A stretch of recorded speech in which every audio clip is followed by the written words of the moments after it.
How's it going, doggy people? I hope you all are doing well. I hope you're having a wonderful day. Today we're going over another video of Jeff Gellman, which was the gentleman that I covered in the previous video about, what was he working on? The Great Pyrenees, and how he works with bonking and whatnot. So in this one we're going to go over, it's a short video, so hopefully I can make it short. Stop leash pulling in 10 minutes with this simple practice. So he's showing the before here, before I get started on this review or giving my opinions. I'm using this all footage here under the Fair Use Act for education and criticism purposes.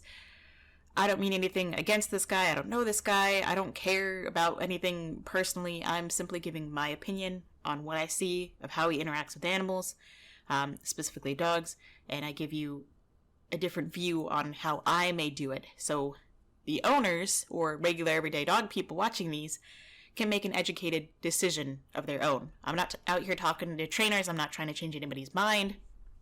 I'm just out here giving you my opinion. So this is him showing the before. This is Jeff Gellman of Solid. So it looks like a German Shepherd on a very tight slip lead, very small slip lead. We have several dogs in crates all over here. And so many people are struggling with. And then this is after, apparently 10 minutes later, nice and loose. This crate looks kind of small for this dog. I mean, I guess it's like the dog can stand up and move around, but like when they're sitting there, their head's kind of, flat. I mean, I'm not a crate person anyway. I'm not a big fan of crates anyway, so I'm not going to hate on anybody who uses crates. Okay, so that's not necessarily a bad thing. I'm just saying that, I mean, this is not a cruel size of crate for this dog. Okay, I'm just saying it looks a little short, while he's sitting there. But this dog can easily go in there. They're not confined to a tiny little cage. That was just something that I noticed. But Leash just want to show you a couple of little protocols that you can do to get your dog over to here. Stop pulling. So we want you to stop bad behavior, to gain control, and we really want to open up your life with you and your dog. Okay, so many dogs are used to just like pulling. First off, I agree. Like when I teach a dog to walk on a loose leash, I always inform my clients that that's actually one of my top favorite things to teach a dog is to walk on a loose leash, so they can go out more often, they can enjoy their dog, they can enjoy a nice walk. However, I don't accomplish it or ever expect to accomplish it or ever tell people to expect to accomplish it in 10 minutes. They're not handler aware. It's like, instead of you dragging me everywhere, like, why don't you just hang out with me? We're walking and a little bit of leash pressure. I want to go back just a second here because everywhere. Like, why don't you just hang out with me? We're walking. Okay, so as he's walking there, I just noticed that the dog, his hands here, the dog kind of looks like he was going to kind of mouth him a little bit. Not like a bite or anything, but then there was a cut.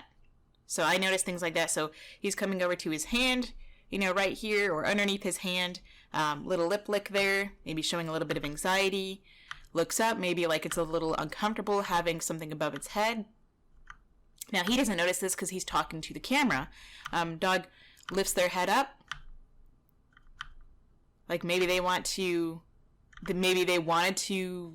mouth it or snap at it a little bit, but his hand was high enough that they didn't get to do that. I'm not saying this dog is aggressive in any way, but this is just something that I would become aware of when working with a dog. If I'm petting a side of the dog and they put their nose over and hold it by my hand, or sometimes they like bump me with their nose and move away, then I say, okay, maybe they're uncomfortable with me touching them there. So I want to be very aware of my personal space within the dog's personal space.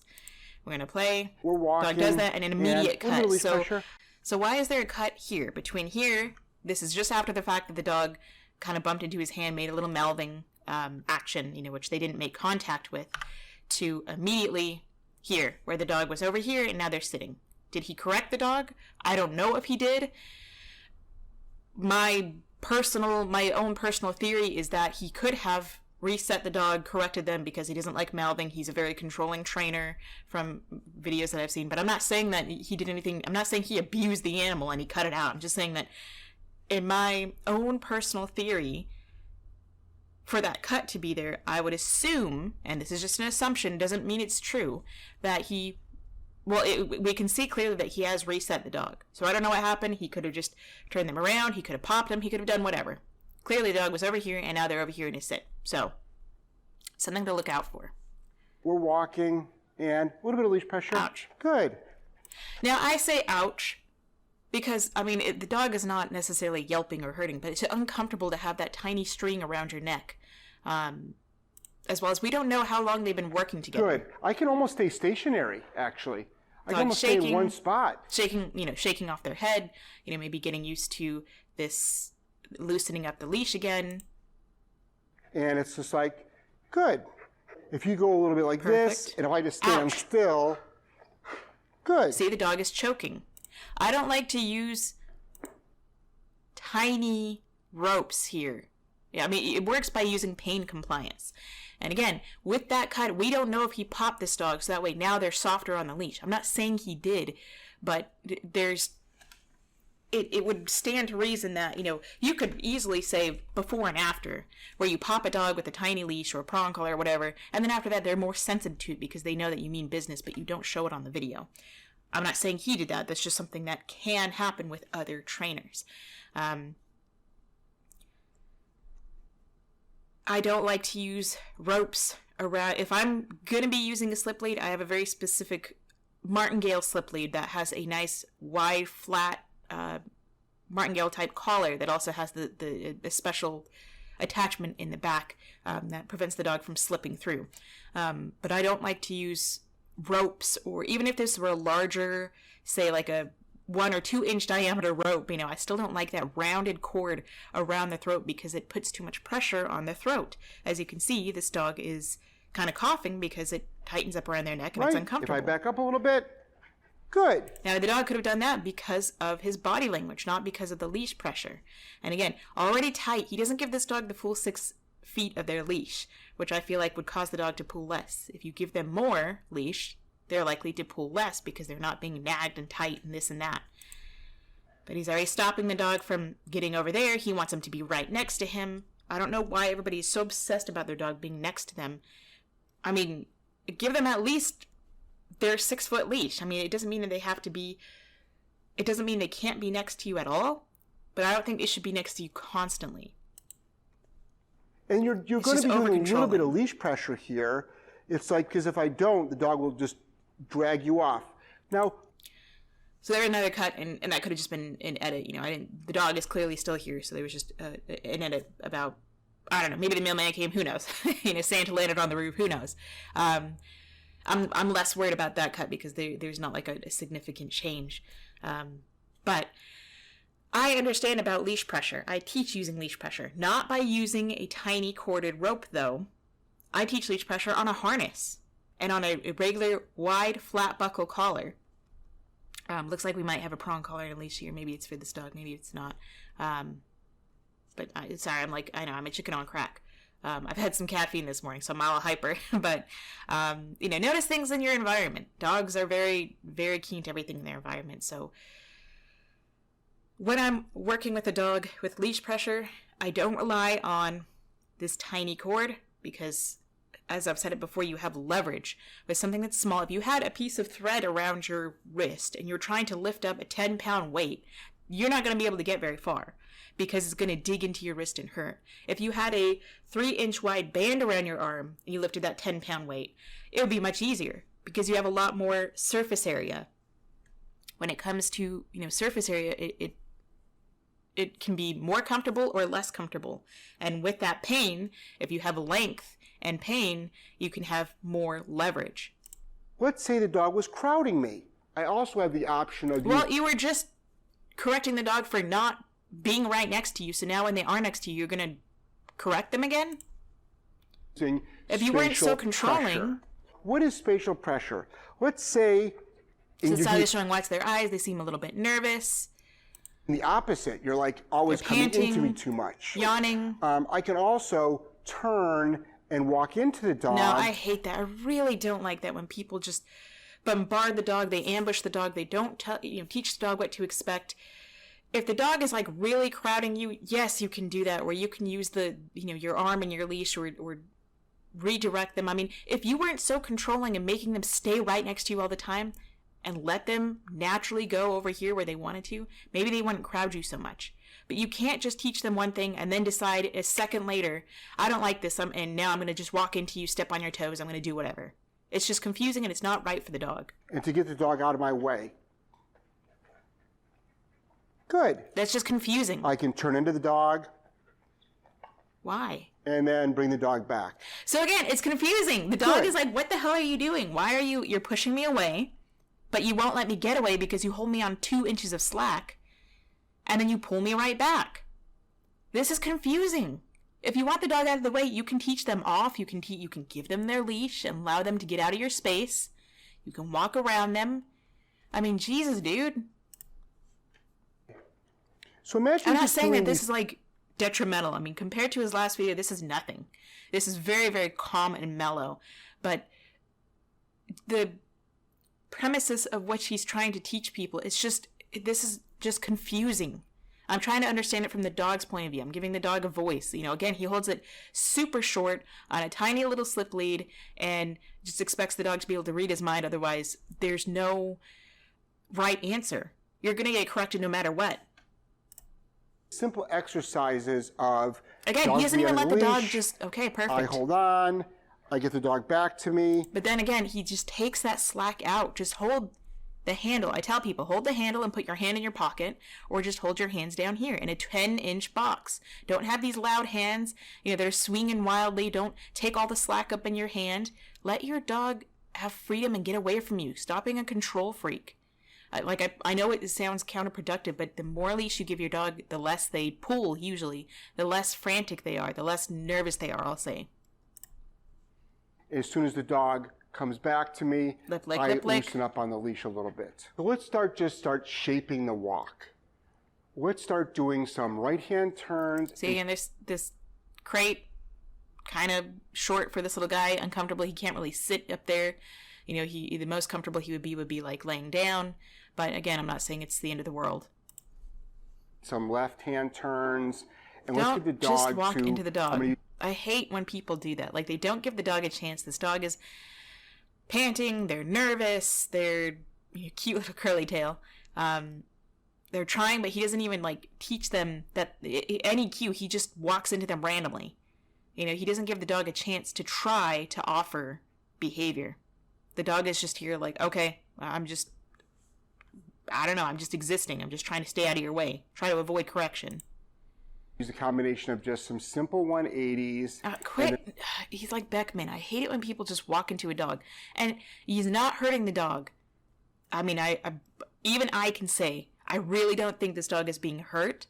But it's an annoyance that these people don't feel that they owe the dog any kind of explanation. Teach the dog what to do instead of just making them guess.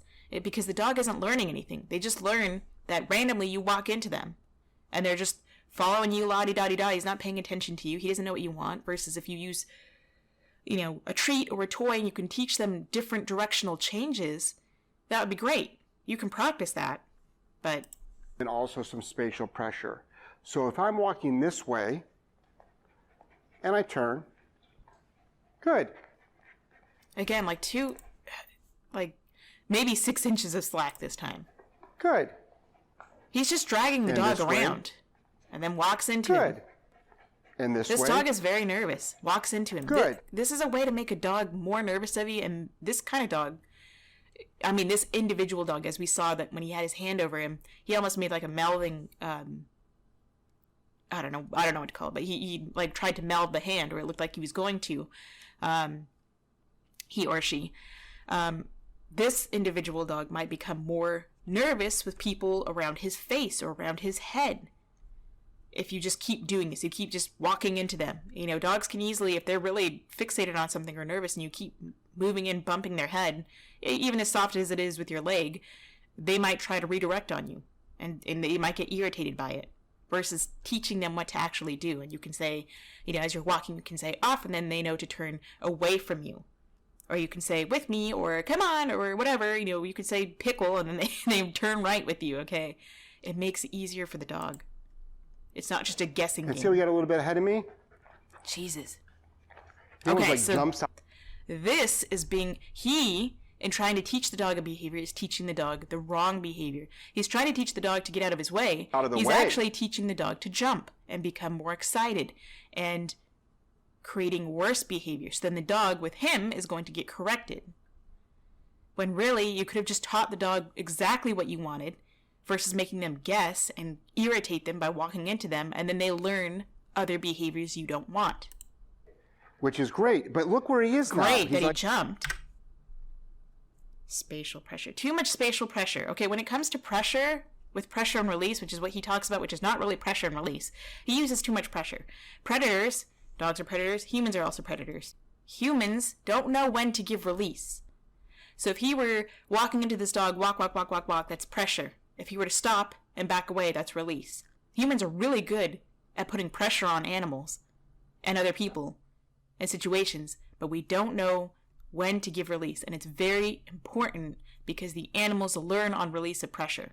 If you're afraid of a spider, and I have a 10-inch tarantula on my hand, and I'm walking up to you over here, la-di-da-di-da, and you're backed away in a corner, and you're against the wall, and you can't move, and I just keep walking, it's fine. You're going to have a panic attack, you're going to try and run away, and if you can't run away, you might just faint or just, completely have a brain aneurysm, or you might shut down. And if I ignore that and put the spider on you, then, okay, you're just flooded. You give up, learned helplessness. But if I walk up towards you and I see that you're freaking out and I stop and I back away, you feel better. You learn something. He almost like jumps out of the way. And see how he got a little bit ahead of me? He almost like jumps out of the way. So no, he's trying to avoid you now. That's not something good. I don't want a dog, when I turn into them, I don't need my dog to jump out of my way. I want them to I can give them the cue like, hey, I'm going to be turning left, dog. You don't know that I'm going to be turning left. I mean, I wouldn't just call them dog, but whatever their name is, Pookie or Smoochie or Hermes. Hermes is my ferret, by the way. If I'm walking and I'm going to be turning left, I say off, and I let them know that, hey, we're going to be turning left. When I give them that cue and I prepared them for that cue, or I can guide them with a leash. I don't just walk into them. Hey, which is great, but look where he is now. He's like, oh, I want to hang out with you, Jeff. No, he doesn't. He's trying to avoid, oh, look, a little lip lick over here. God, this dog has probably an e-collar on of some sort, looks like it. Or a bark collar or something, I don't know. It looks like this little strap here. Usually when I see like a crease this high behind the head is some kind of electric collar.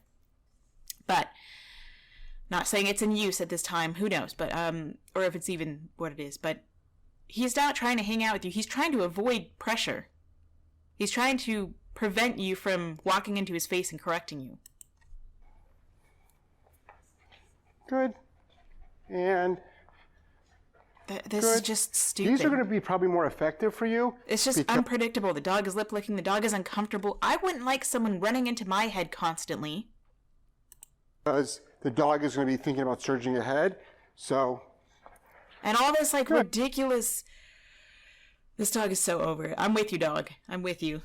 I'm so tired of people having to have the perfect heel. You're not ready for a heel. If this dog pulls on leash, teach them loose leash first and then move to the heel. The heel is loose leash walking, I always say, is like learning to ride a bike on a tricycle. You work your way up. The heel is like riding on a motorcycle. Okay, you need to start with baby steps. Good. Now if I start slowing it down, good. But yeah, now one little I'm bit of barely eye contact using the and leash focus. at all. So what was between that cut there? I don't know how long he's been working with this dog. Has it really been for 10 minutes? Well, I guess this video is only 4.5 minutes long, so I guess so. Good. Quit. This is just Good. so irritating. Good. Now, because he moved away quickly, the dog is trying to avoid... See, if he had started like this, I would be totally fine. If he only ever did this the whole time, I would be fine. He didn't need to hold it on, as short as over here. And then... Oh, you're paying attention to me now. Good. So what happened there? There was a cut. Did he pop the dog when they got to the end of the leash? Because that would be very important to teach people, because they're going to do this with their dog, and they're going to say, my dog's not listening, and then blah, blah, blah, blah, blah. So what was with that cut there? What happened?